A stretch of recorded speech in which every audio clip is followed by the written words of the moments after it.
Hi guys, welcome back. Now that the soundbar is all complete, we're actually going to be redoing the fireplace. We're going to take out all the trim around the fireplace and install the tile we purchased.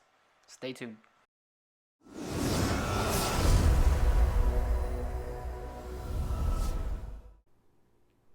So to take out your trim, you're just going to run your X-Acto knife over the edges of each piece. That way you'll free it up, and what you want to do is you want to come back with a putty knife and just get in behind it, wedge it free until it all comes apart. The fireplace surround was approximately 6 inches wide all the way around. Now the tile that we bought was 12 inches by 12 inches, and we ended up cutting them in half. This ended up working perfectly as we eliminated the amount of cuts that we needed to get the fireplace done. After cutting the tile in half, we were left with a piece that was 6 inches by 12 inches. This allowed us to maximize the amount of tile used as we went down and across. Before starting any tile project, you want to dry lay your pieces across just to ensure that you have a good fit and no awkward cuts. Now to get the tile to stick to the fireplace surround, we picked up Mapei Type 1 tile adhesive. It's fairly simple to use with a V-notch trowel. Now I would recommend picking up a tile float. Now while it's not required, the tile float will ensure you have even pressure when you're setting your tile. You also need a V-notch trowel seen here. It's about 3/16, but any size will do. Once your pattern layout is set, what you want to do is you want to apply the tile adhesive to your fireplace surround. Now one thing I try to always do when setting tile is to spread my mastic horizontally. This will ensure that the tile slides less when it is applied on the fireplace. If the tile you purchased has a mesh backing, you want to run your utility knife over the edges to ensure that you remove anything that is visible. Now the outside of the tile is not as important as the inside. The inside will be visible when we apply the tile to the fireplace backing, so you definitely don't want any mesh to be seen. So here's the cut piece, all cleaned up. Now you want to keep the cleaned up piece or the side to the inside corner, as mentioned. If you do notice any areas that need more cleanup, you can do that now. It's probably a better time to do it now than when it's on the fireplace. Once all the mesh has been cleaned up from the inside corner, we are now ready to apply our tile to the fireplace.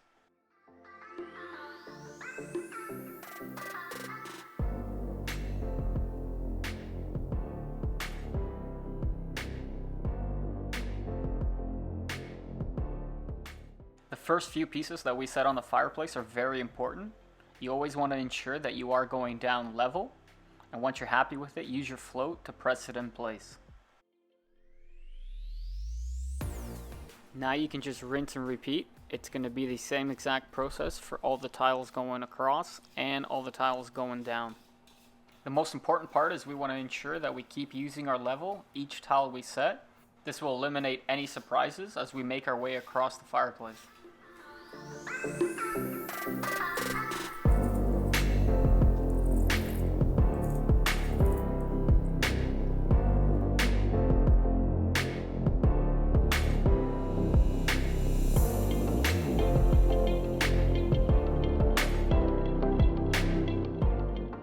Now, very important to make sure that as you work your way across the fireplace, you always want to go back a few tiles just to ensure they have not moved.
So for the other side, it's the exact same process. We want to keep taking it one tile at a time checking our level and making sure it's square to the fireplace. Now depending on the tile you picked, this might be a lot simpler than in our case.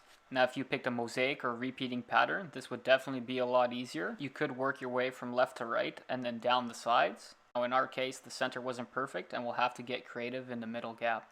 So tiling down the side, you want to keep making sure that your V-grooves are going horizontal. Keep using your float and your level, just to ensure that everything is perfectly flat going down. Now there will be 2 cuts at the bottom of the fireplace. This will roughly be half of a tile. I use the tile saw to cut my tiles. Now you can definitely get away with using a hand grinder as well. So pre-cut, this is what it looks like. Now we'll still have trim to do on the side and cutting to do in the middle, but for now, this is what it looks like. Before you start your cuts, you want to make sure that everything remained level and no tile has slid down. Now before we started tiling, we knew the middle was going to be custom. What we decided to do was continue the pattern into the middle and then get creative with our cutting just to make it look cohesive. We started off cutting the quarter tile in half as we worked our way towards the middle. We knew this would not be a perfect fit, but we would see how much space we had remaining before deciding on what we wanted to do with the remainder of the tile. As we made our way towards the inside of the fireplace, we slowly started to get an idea of what the inside gap would look like. Now the inside gap was too small for the V-notch trowel, so we ended up using a putty knife to spread the mastic. Now this was our first solution to fill in the gap. What we wanted to do was reuse the white pieces, and we slightly trimmed the corners down and continued the gray pattern along the middle.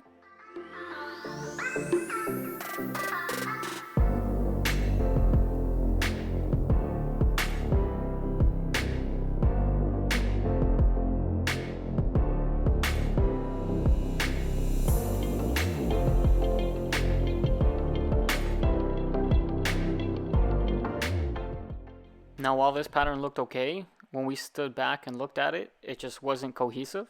So what we decided to do was take out the top and the bottom white triangles and continue that double line gray pattern across the tile. To get this accomplished, we ended up ripping the gray pieces off the tile, match marked the top of the fireplace, and cut it with our tile saw.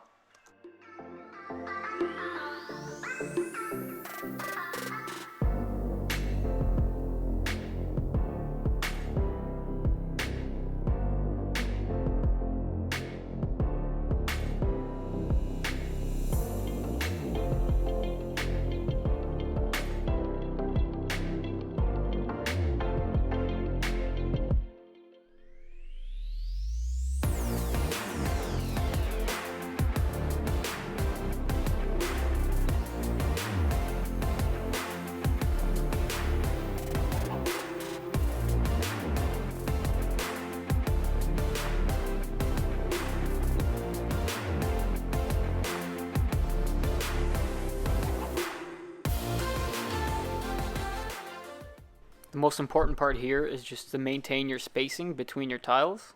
You want a nice cohesive look. Make sure your spacing is perfect.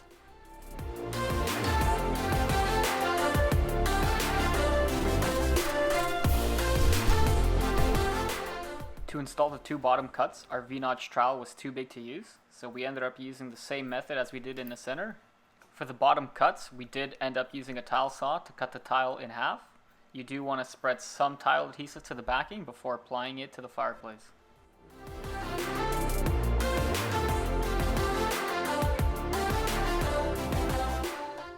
Now you want to give the tile at least 24 hours to set in place, and when you're ready to grout, tape off the edges and your fireplace just to ensure that no grout gets on the wood or your fireplace.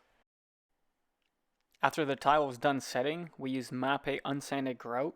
We took the tile to Lowe's and color matched the closest gray. After getting the grout to the desired consistency, you want to take your float and spread it across your tiled area. Now you want to take your time grouting, but ensure that every single grout line is filled.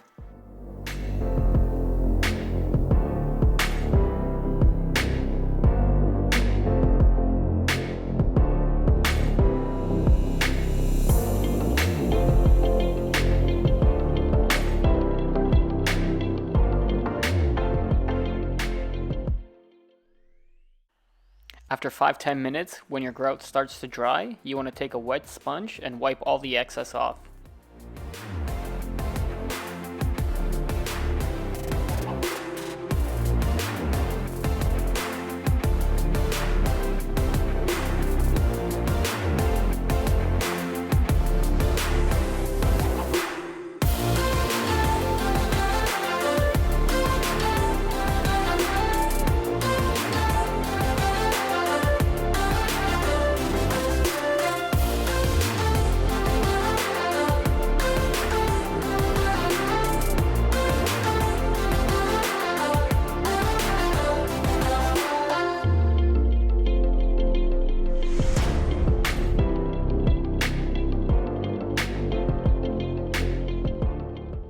Now you want to give your grout at least 24 hours to set. After that, we can apply our trim. Now for the trim, you can use any trim you want that's available at your local box store. In my situation, I ended up making my own just so we could see the tile pattern a little bit more. After installing the trim, you want to use DryDex just to cover up your nail holes. Now DryDex is just like Play-Doh. It's very soft to the touch, but it will dry hard. Once the DryDex is dry, we can come back, sand it smooth, and it will be ready to paint. Our last step before paint is you want to apply a little bit of DAP around the tile and the trim. This will cover up most of the holes or the gaps that the trim created.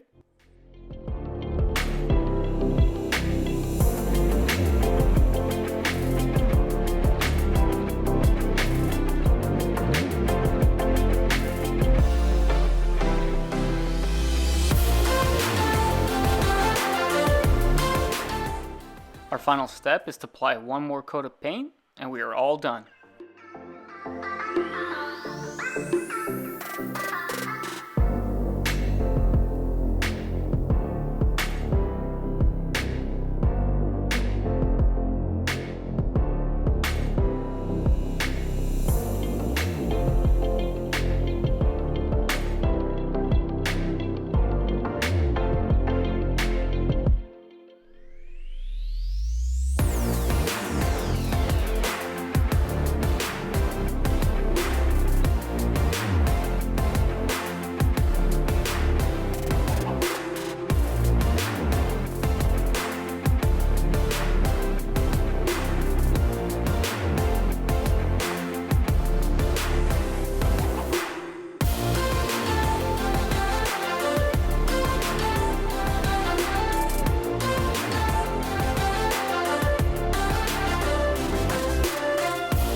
Thanks for watching, everybody. Very simple project. Let me know what you guys think down below.